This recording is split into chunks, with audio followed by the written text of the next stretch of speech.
So with the Nintendo Switch successor just around the corner, what we're calling Switch 2 for the time being, because we don't know the name, a lot of people are probably going to be wondering, well, you know, once this thing actually comes out, once pre-orders become available, once you can actually purchase it, what are we going to do about scalpers, right? Is there going to be enough, you know, units that are going to be provided to retailers so, you know, we can kind of avoid a kind of scalping situation like we've had, you know, a lot of times with various consoles throughout the years. Obviously, you know, back in the day it was especially common. It feels like maybe it's a little bit less common now. I mean, with the PS5 wasn't massive production. There was a little bit of that going on. You know, people were having a little bit of a hard time, you know, getting PS5s for about a year or so. You know, way back in the day, you know, with like the Wii, you know, 360, PS3 era.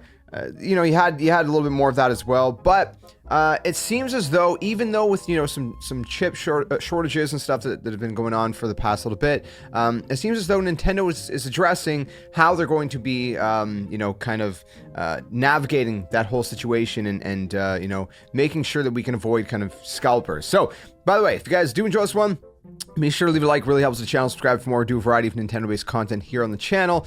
It's going to be a great time when the Nintendo Switch 2 or whatever it's called is going to come out, Lord willing, you know, all goes as planned. The world doesn't end before then. We're going to be covering it here on the channel, of course, and you know, there's going to be you know, expectantly a lot of big games probably coming out, you know. Obviously we just got Metroid Prime 4 finally revealed, and that's probably going to be either a launch title or probably a launch window title, I would assume, but we don't know that yet. Anyways, let's go ahead and talk about exactly. I'll throw it up on screen. The quote. This is coming from Nintendo president. I always butcher his name. Shintaro Furukawa, I believe is how you pronounce it. And this is what he had to say regarding the situation. He says, "Last year and the year before, we were unable to produce sufficient quantities of Nintendo Switch hardware due to a shortage of semiconductor components. But he says that this situation has now been resolved." He goes on to say, "At present, we do not believe that the shortage of components will have a significant impact on the production of the successor model." End quote. So basically, they're saying that they're taking into account the circumstances in each region. They're addressing the fact that you know, this whole issue is not it's not going to be a problem. So essentially, what they're saying is they're going to be able to make a sufficient amount of consoles that you know, will obviously mean that there's not going to be a kind of like scalping situation, right? He actually, you know, they actually kind of respond to that, where Nintendo president replied that the company's main plan for, you know, combating scalping is to make sure the players don't have to turn to resellers because they can just buy a console at retail.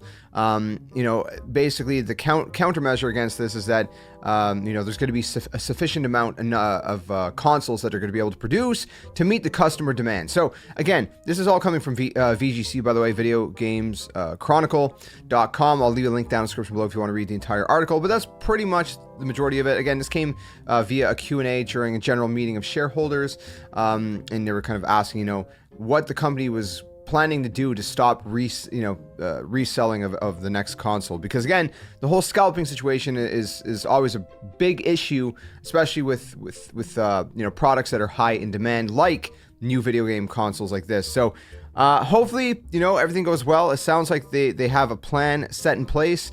You know, this is going to be something that, you know, assumingly is going to be pretty easy to get your hands on, hopefully. And I guess time will tell. So whenever this thing does get announced and revealed, let me know if you guys plan to, you know, pre-order it right away. Are you the kind of Nintendo fan that just, you know, every time a new Nintendo console comes out, you're there day one? Is this something that, you know, you're kind of maybe, I want to see what it looks like first, want to see, you know, the actual details of it before pre-ordering? Or where do you kind of sit on this? And what do you, most of all, we've been talking about this a lot, but what do you hope to see from this console? I mean, there's been rumors it's going to be 4K compatible, that it's going to be backwards compatible. So, you know, those are like the two big things, but beyond that, what would you hope to see, you know, I guess kind of beyond those two things that have been rumored? Again, nothing's concrete. The only thing concrete is that this thing exists and it's coming sometime before the end of the fiscal year, which should be before by the end of March 2025. So we'll see soon. Whenever we do, I'll let you guys know here on the channel. So keep it locked, and until the next one, game on. See you guys later.